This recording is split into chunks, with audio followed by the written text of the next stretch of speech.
നമസ്കാരം. കൊട്ടാരക്കര മീഡിയയിലേക്ക് സ്വാഗതം. പെരുമ്പാവൂരിലെ നിയമ വിദ്യാർത്ഥിനിയുടെ കൊലപാതകത്തിൽ പ്രതി അമീറുൽ ഇസ്ലാമിന്റെ വധശിക്ഷ സ്റ്റേ ചെയ്ത് സുപ്രീം കോടതി.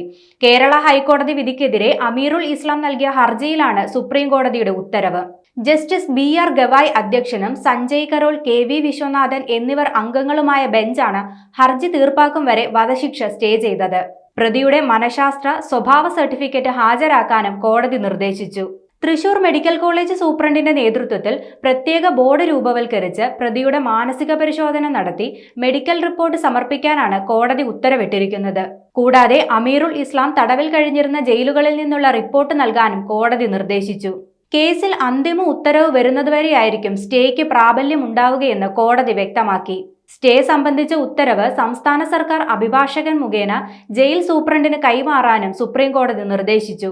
സംസ്ഥാന സർക്കാരിന്റെ മറുപടിയും കേസുമായി ബന്ധപ്പെട്ട മറ്റു രേഖകളും ലഭിച്ചതിനു ശേഷമായിരിക്കും സുപ്രീം കോടതി തുടർവാദം കേൾക്കുക. കേസുമായി ബന്ധപ്പെട്ട എല്ലാ രേഖകളും കൈമാറാൻ ഹൈക്കോടതിയോടും വിചാരണ കോടതിയോടും സുപ്രീം കോടതി നിർദ്ദേശിച്ചിട്ടുണ്ട്. 2016 ഏപ്രിൽ 28-നാണ് പെരുമ്പാവൂരിലെ നിയമ വിദ്യാർത്ഥിനിയായ യുവതിയെ പീഡനത്തിനിരയായി കൊല്ലപ്പെട്ട നിലയിൽ വീട്ടിൽ കണ്ടെത്തിയത്. പ്രതി ചെയ്ത കുറ്റകൃത്യം അതിഭീകരവും അത്യപൂർവവുമാണെന്ന് ചൂണ്ടിക്കാട്ടിയാണ് എറണാകുളം പ്രിൻസിപ്പൽ സെഷൻസ് കോടതി പ്രതിക്ക് വധശിക്ഷ വിധിച്ചത്. തുടർന്ന് കുറ്റകൃത്യം അപൂർവങ്ങളിൽ അത്യപൂർവമാണെന്ന് വിലയിരുത്തി ഹൈക്കോടതിയും വധശിക്ഷ ശരിവച്ചിരുന്നു. ഈ നടപടി ചോദ്യം ചെയ്തുകൊണ്ടാണ് പ്രതി സുപ്രീം കോടതിയിൽ ഹർജി നൽകിയത്.